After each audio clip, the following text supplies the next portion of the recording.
Hi, I'm Weston. I love talking about the Rangers, and,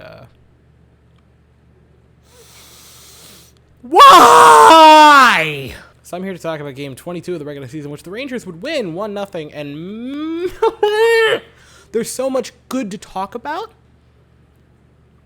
But Chesty!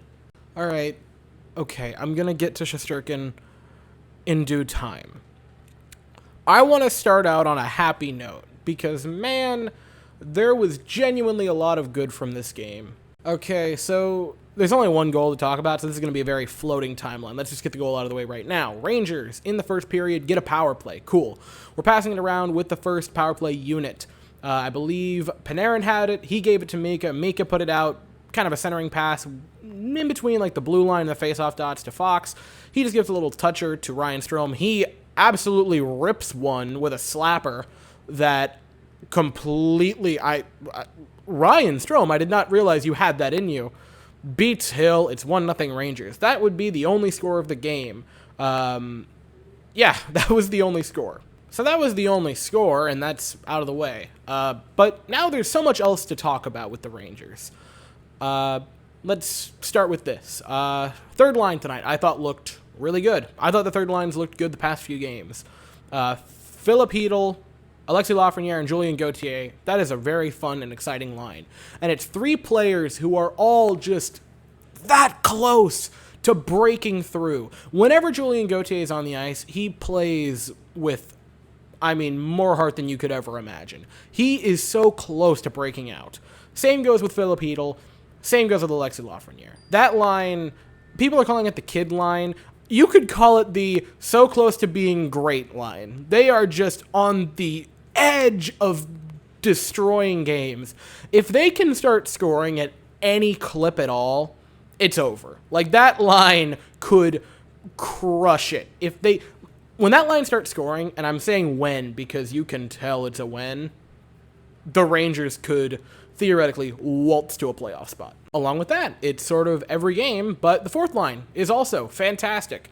The first three lines all have a lot of skill, and while there is certainly some skill on the fourth line, I'm not going to say there isn't, man oh man, they will beat you up and take your lunch money. And it's great, because that line heads out there, they completely tire out the opposing team, and then, guess what? It's time for the first line, which is Mika Zibanejad, Chris Kreider, and Capo Caco, all of whom have regained their confidence, including Mika, who had some shots on goal tonight, and also had a really nice pass breakup that kind of saved a goal at one point in the game. So good for him defensively. I thought Mika's been actually pretty darn good defensively this year.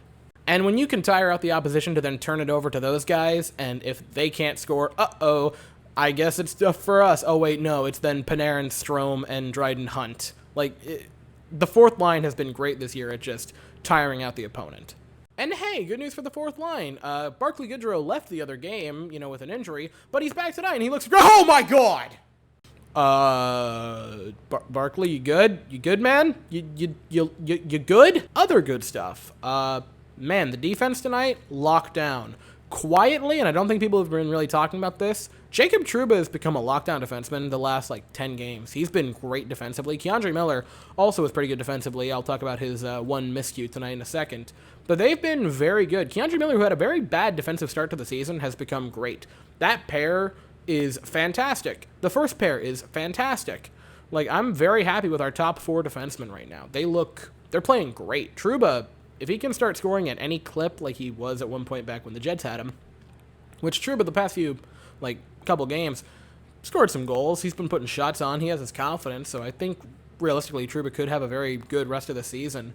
But even if he can just score a few more goals but be the way he is defensively, that's going to be fantastic for Jacob Trouba. I thought Fox rebounded from a pretty bad game the other night where he almost kind of wet the bed on one play and had a couple of other miscues. I thought he had a really nice game tonight. Back to form. Ryan Lindgren has continued to be quietly one of the best defenders on this team, and people just kind of aren't mentioning it. We have a good top four for defense. I'm happy with it. And now, let's talk about the sadness. All right, 14 minutes left in the third period. Sharks have it in our zone. Madness in front of the net. Shesterkin goes down to try to get the puck, and he doesn't get back up. The puck is played to their end, and then it's called time on ice. They take time. The trainer comes out. Shesterkin tries to get up multiple times and just keeps falling back to the ground. And that was gut-wrenching to watch him try to get up repeatedly and just keep not being able to get off the ground and fall back down. The trainer and Trouba helped him off the ice. He was not putting any pressure on his right leg. And it's terrifying because the Rangers, while having a pretty solid season, they've been great this year. They've been fantastic. They're a top 5 team in the league, and if you disagree, I'm sorry, man. To this point, they've been fantastic. But so much of that has been on the back of Igor Shesterkin carrying us in certain games. He has been, he's stolen us games, so many to this point.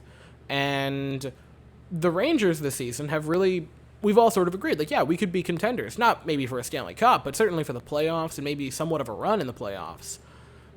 On the hope and on the assumption that Igor Shesterkin was going to stay healthy. Because there was a report, I forget who published it, or not a report, but an article a couple days ago, I forget who published it exactly, saying the Rangers want to try to get maybe 65 starts out of Igor Shesterkin this year, which is a big workload for him, but to this point, you've been like, I think he can handle it. And then this play happens. And for 20 minutes, for the rest of that game, and up until the press conference, which I'll talk about in a second, kind of a lot of Rangers fans thinking to themselves, the season might have just ended. Because all the Rangers fans I talked to were terrified of ACL tear. And I gotta be honest, when you first saw it, mine kind of goes to that same thing. It was scary. It was horrifying. Shesterkin, who played great tonight, 19 of 19, a shutout through the first 45 minutes. He was playing incredible. And he gets yanked. And it's a 1-0 game. Georgiev comes in, and you're terrified because he's cold. He hasn't started in 5 games.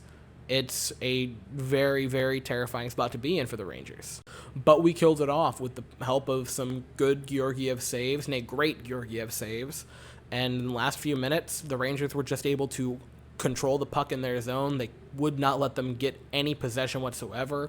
We played great in the last 15 minutes to stay in this game and not lose our step with, Shesterkin being taken out, which really could have happened. I kind of thought, we're going to lose. We're going to mentally lose our step. Georgiev's cold. He's probably going to allow some goal. And I'm not even going to be mad about it because, he wasn't supposed to play tonight.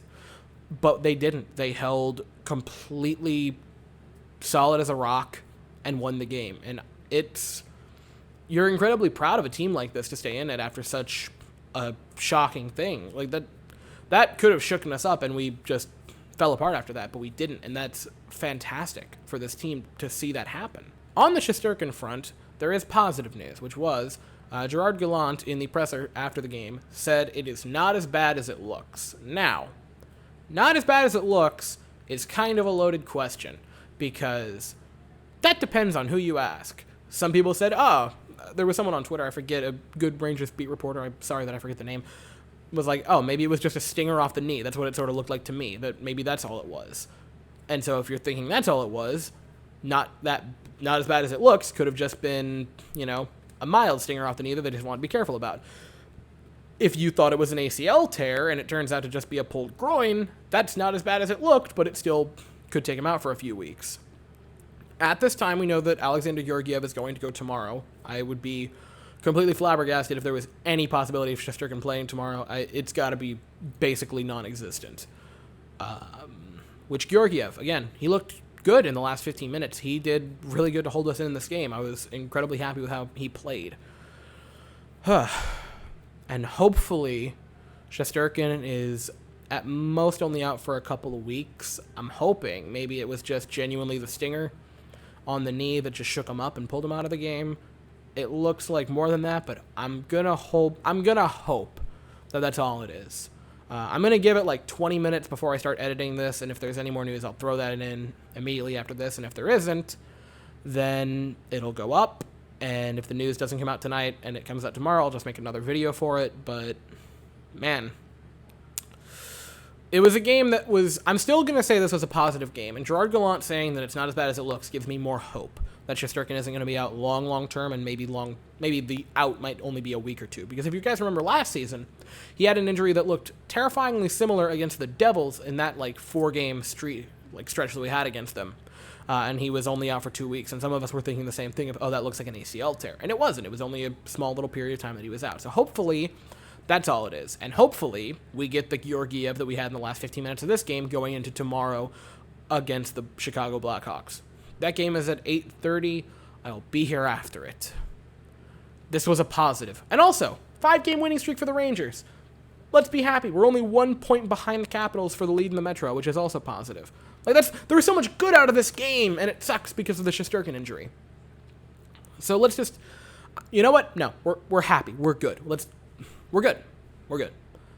If there's any more news with Shesterkin, I'll throw that in now. And if there isn't, then this is the end of the video. If you enjoyed it, by the way, please consider subscribing and hitting the bell. Thank you all so very much for watching. I hope you all have an absolutely fantastic day. And as always, go Rangers.